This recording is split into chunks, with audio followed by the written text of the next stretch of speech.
તમે વિડીયોમાં ટાઇટલ જોયું એ રીતે આજે આપણે મુખ્યમંત્રી યુવા સ્વાવલંબન યોજના એટલે કે MYSY સ્કોલરશીપ વિશે વાત કરીશું. બધા જ તમારા પ્રશ્નોનો જવાબ આ વિડીયોમાં આપીશું. તો પણ કોઈ પણ પ્રશ્ન હોય આ વિડીયો જોયા પછી તો તમે કોમેન્ટ કરી શકો છો. આ ચેનલ પર આપણે નીટ રિલેટેડ વિડીયો, નીટ પછી આખી એડમિશન પ્રક્રિયા, મેડિકલ હોય, વેટરનરી હોય, એગ્રીકલ્ચર હોય, પેરામેડિકલ બધું જ સમજાવીશું. તો આ ચેનલ સાથે જોડાવા માટે ચેનલને સબસ્ક્રાઈબ કરી શકો છો. તો ચલો હવે આપણે વિડીયો સ્ટાર્ટ કરીએ. તો પહેલો ટોપિક છે કે MYSY યોજનાની અરજી ક્યાં કરવાની તથા અરજી કરવાની પ્રક્રિયા શું છે. તો MYSY યોજના કરવા માટે આ છે, તમે ગૂગલ પર સર્ચ કરજો MYSY એટલે આ લિંક આવશે પહેલી, એ પોર્ટલ પર ઓનલાઈન અરજી કરવાની હોય છે. વિદ્યાર્થીઓ ઉપરોક્ત પોર્ટલ પર લોગિન રજિસ્ટ્રેશન પર જઈને રજિસ્ટ્રેશન કરવાનું રહેશે. રજિસ્ટ્રેશન કર્યા બાદ જરૂરી વિગતો ભરી જરૂરી દસ્તાવેજો અપલોડ કરી હેલ્પ સેન્ટર ખાતે વેરિફિકેશન કરવાનું રહેશે. હું રજિસ્ટ્રેશન આખું જેવી તમારું નીટનું રિઝલ્ટ આવશે, એડમિશન થશે પછી હું પ્રક્રિયા સમજાવીશ. કેમ કે હાલ એ રજિસ્ટ્રેશન અને લોગિનનું આવતું નથી. મેં વેબસાઇટ પર જઈ જોઈ લીધું છે, તો ત્યારે આખો વિડીયો બનાવી દઈશ, તો તમે ચેનલ સાથે જોડાઈ શકો છો. ચાલો આપણે આગળ વાત કરીએ.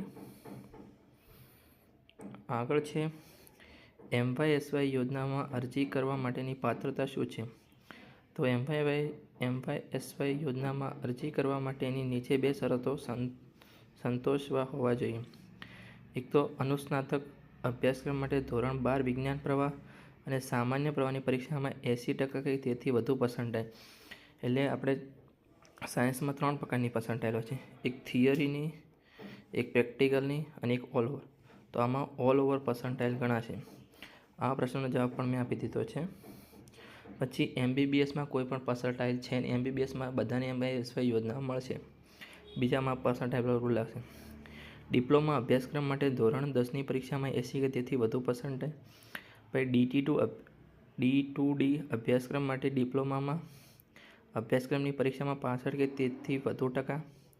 પછી બીજી શરત છે કે 6 લાખ સુધીની કુટુંબ વાર્ષિક આવક ધરાવનાર વાલીઓના સંતાનોને આ યોજનાનો લાભ મળશે. 6 લાખથી વધારે છે તો આ યોજનાનો લાભ મળશે નહીં. અને આ યોજના માત્ર સ્નાતક અભ્યાસક્રમ માટે છે, અનુસ્નાતક માટે નથી. એટલે કે 12 પછી અંડર ગ્રેજ્યુએટ માટે છે, ઉપર PG માટે નથી, પોસ્ટ ગ્રેજ્યુએટ માટે.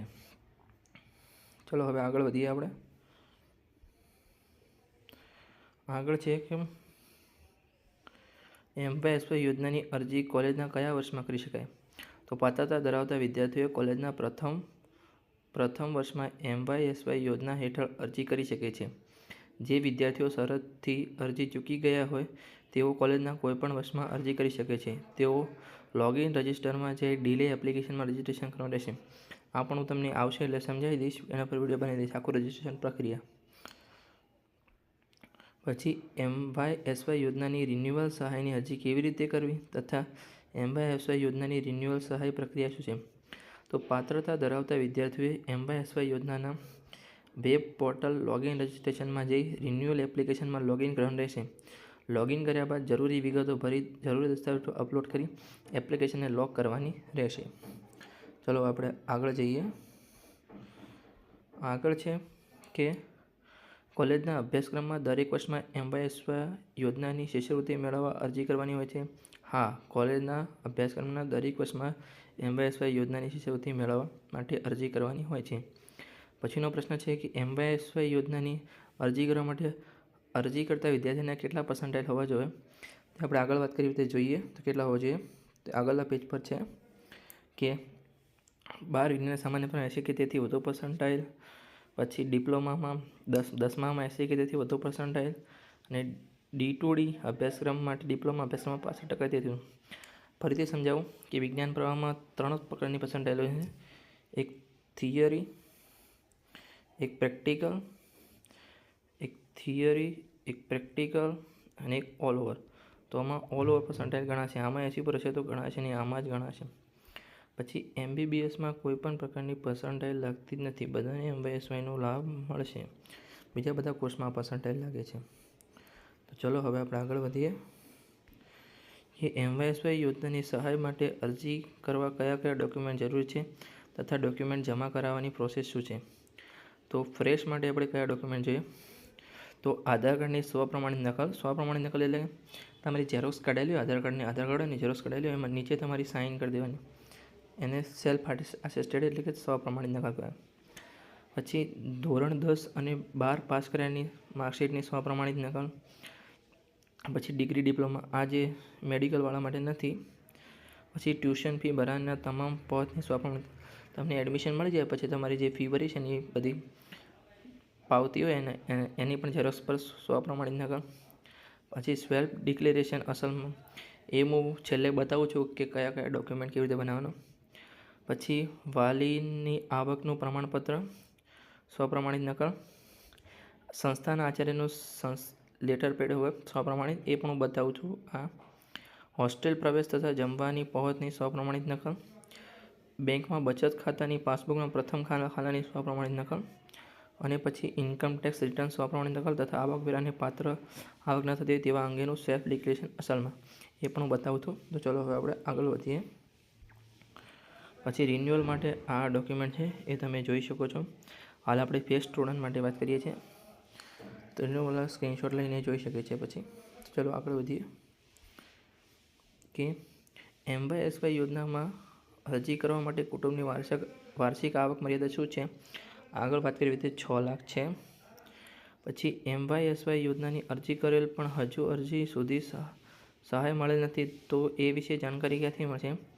તો MYSY યોજનામાં અરજી કર્યા બાદ વિદ્યાર્થીએ દરેક તબક્કે SMS દ્વારા જાણ કરવામાં આવશે. આ ઉપરાંત વિદ્યાર્થીઓએ MYSY યોજનાના વેબ પોર્ટલમાં સ્ટુડન્ટ સ્ટેટસમાં લોગિન કરી તેઓની અરજી સ્થિતિ જોઈ શકે છે. પછી MYSY યોજનામાં સહાય મળવાની જાણ વિદ્યાર્થીઓને કેવી રીતે થશે, તો કે SMS દ્વારા જાણ થશે. ચલો આગળ વધીએ. MYSY અરજી કરતા માટે હેલ્પલાઇન નંબર કયા છે, ટોલ ફ્રી નંબર, ફરિયાદ હોય તો ક્યાં ફોન કરો કોઈ તકલીફ હોય એના માટે આ હેલ્પલાઇન નંબર છે. પછી MYSY યોજનાની સહાયની રકમ તેમના બેંક એકાઉન્ટ ખાતામાં ક્યારે જમા થશે, કેવી રીતે, તો MYSY યોજના સહાયમાં તેના માટે બેંક એકાઉન્ટ દ્વારા વિદ્યાર્થી ઓનલાઈન અરજી કર્યાના 2 મહિનામાં જમા થાય છે. તે માટે વિદ્યાર્થીએ બેંક એકાઉન્ટ સાથે આધાર કાર્ડ લિંક હોવું જરૂરી છે. ચલો આગળ વાત કરીએ કે કેટલી સહાય મળવાપાત્ર છે. તો ટ્યુશન ફી સહાયમાં વિદ્યાર્થીને ટ્યુશન ફીના 50% અથવા જે નીચે લખેલી બંનેમાંથી જે ઓછું હોય એ મળશે. એટલે કે મેડિકલ અને ડેન્ટલમાં 2 લાખ, એટલે કે તમારી ફી ધારો કે 6 લાખ છે, 6 લાખના અડધા 3 લાખ અને અહીંયા 2 લાખ, તો 2 લાખ મળવાપાત્ર છે. પછી GMRSમાં 3.30 લાખ છે, તો એવી રીતે એમાં 1.65 થાય અને 2 લાખ થાય, તો 1.65 જ મળશે, 2 લાખ મળશે નહીં. તમારી ફીના 50% અથવા અહીંયા લખેલી એમાંથી જે ઓછું હોય એ મળશે. પછી ઇજનેરી, ટેકનોલોજી, ફાર્મસી, આર્કિટેક્ચર, એગ્રીકલ્ચર, આયુર્વેદિક, હોમિયોપેથિક, નર્સિંગ, ફિઝિયોથેરાપી, પેરામેડિકલ અને વેટનરીમાં 50,000 મળવાપાત્ર છે. તમારી ફીના 50% અથવા 50,000 બંનેમાંથી જે ઓછું એ મળશે. ડિપ્લોમામાં 25,000. BA, BCom, BSc, BBA અને BCA એમાં 10,000. આમાં 10,000 મળતા નથી, એમાં 7,500 મળે છે. BScમાં તમે એડમિશન લેશો તો 7,500 મળશે. ચલો હવે આગળના ટોપિકની વાત કરીએ. તો કે રહેવા જમવા માટેની સહાય. પાત્રતા ધરાવતા વિદ્યાર્થીઓને પોતાની વતનના તાલુકાની બહાર અભ્યાસ કરતા વિદ્યાર્થી સરકારી છાત્રાલયમાં પ્રવેશ મેળવી નહીં શકનાર વિદ્યાર્થીને મળશે. પછી 10 મહિના 1,200 રૂપિયા મળશે. એવી રીતે ટોટલ 12,000 મળશે જે પ્રાઇવેટ હોસ્ટેલમાં રહેતા એમના માટે. પછી સાધન પુસ્તક સહાય ગવર્મેન્ટ અને સેલ્ફ ફાઇનાન્સ કોલેજમાં અભ્યાસ કરતા વિદ્યાર્થીઓ માટે મળવાપાત્ર છે. એના માટે મેડિકલ અને ડેન્ટલમાં 10,000 જે એક જ વખત મળવાપાત્ર છે. ઇજનેરી, ફિઝિયોથેરાપી, એગ્રીકલ્ચર, આયુર્વેદિક, હોમિયોપેથિક, નર્સિંગ, પેરામેડિકલ, વેટનરી, પછી interior design, planting, hostel management 5,000 અને ડિપ્લોમામાં 3,000. ચાલો આપણે આગળ વાત કરીએ. MYSY યોજનાની શિષ્યવૃત્તિ મળવાની સાથે ડિજિટલ ગુજરાત કે અન્ય કોઈ સહાય કે લોન અરજી કરી શકાય. ચાલો આ પ્રશ્નનો જવાબ જોઈએ. MYSY યોજના હેઠળ લાભ મેળવનાર વિદ્યાર્થી ભારત સરકાર અથવા રાજ્ય સરકારની વિવિધ યોજનાઓ અથવા અન્ય કોઈ યોજના પૈકી એક યોજનાનો લાભ મળશે. એટલે કે MYSY એક જ લાભ મળશે, તમે બીજી કોઈ ભરી શકશો નહીં.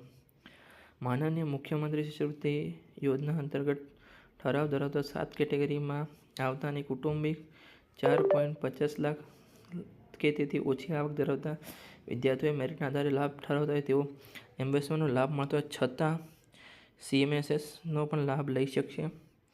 એના માટે આ વેબસાઇટ છે CMSSની, જેના પર તમે અરજી કરી શકો છો. પછી એમવાયએસવાય યોજના અંતર્ગત અરજી મંજૂર થતાં કે પછી ખાતામાં સહાય રકમ જમા થાય ત્યારે મોબાઈલ SMS કરવામાં આવે છે.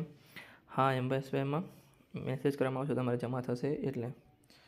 તો અહીંયા આપણું પ્રશ્ન પૂરો થાય છે. તો પણ તમારે કોઈ પણ પ્રશ્ન હોય તો તમે કોમેન્ટ કરી શકો છો. હવે આપણે એના ડોક્યુમેન્ટ પહેલાં જોઈએ કે કેવા ડોક્યુમેન્ટ છે, પછી કેવી રીતે અરજી કરવાની છે એ બધું. તો જોડાયેલા રહો. તમે ગૂગલમાં જઈ એમવાયએસવાય સ્કોલરશિપ સર્ચ કરશો એટલે પહેલી લિંક આવશે, તેના પર આગળ વધવાનું. એમવાયએસવાય સ્કોલરશિપ એની આ વેબસાઇટ છે. એમાં વિદ્યાર્થીઓ માટે સૂચના છે. આપણે ડોક્યુમેન્ટ જોવાના છે.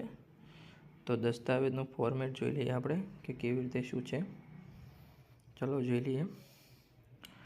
તો પહેલું છે કે પ્રથમ વર્ષમાં અરજી કરતા અહીંયા 24-25 લઈ લેવાનું, 23-24નું છે. એક વર્ષ જૂનું છે, હજુ આવ્યું નથી.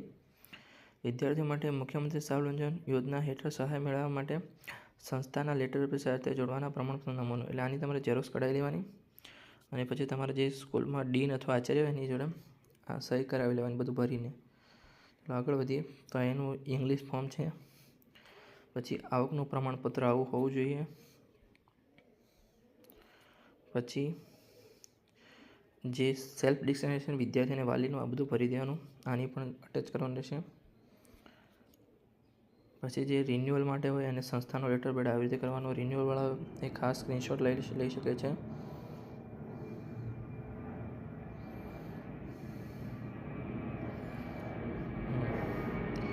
પછી આ એનું ઇંગ્લિશ ફોર્મ છે. પછી આ સહાય પરત કરવાનું કામ નથી. પછી તમારે જો કોઈ કારણસર રિઝલ્ટ લેટ આવ્યું તો એડમિશન લેટ થયું તો સેલ્ફ ડિક્લેરેશન છે, જે તમે પેલું ડીલે ફોર્મમાં ભરતા હતા એના માટે. બસ તો આટલા ડોક્યુમેન્ટ છે. પાછા જઈએ આ વેબસાઇટ પર. પછી ગુજરાત સરકાર દ્વારા કરેલ GR ઠરાવો, લિસ્ટ ઓફ હેલ્પ સેન્ટર, તમારે ફોર્મ ભર્યા પછી ડોક્યુમેન્ટ ક્યાં જમા કરવાનું તમે અહીંયા વેબસાઇટ પર આવી જોઈ શકો છો બધું. પછી આધાર કાર્ડ લિંક કરવું હોવું જોઈએ. પછી ડિપાર્ટમેન્ટનું લિસ્ટ. પછી અહીંયા જો હાલ શૈક્ષણિક વર્ષ 2023-24ની દરેક અભ્યાસક્રમની ફ્રેશ, રિન્યુઅલ અને DL અરજી કરવા માટેની છેલ્લી તારીખ 13/3/2024 છે. એટલે હાલ ચોથો મહિનો ચાલે છે, પૂરું થઈ ગયું છે. હવે નવું આવતા વર્ષે શરૂ થશે. તારીખ લંબાવવામાં આવશે નહીં, તેની ખાસ નોંધ લેવી. અહીંયા આવશે લોગિન અને ફ્રેશ રિન્યુઅલ, ત્યાં આવશે એટલે હું આખું અરજી કરીને સમજાવી દઈશ. હાલ છે નહીં.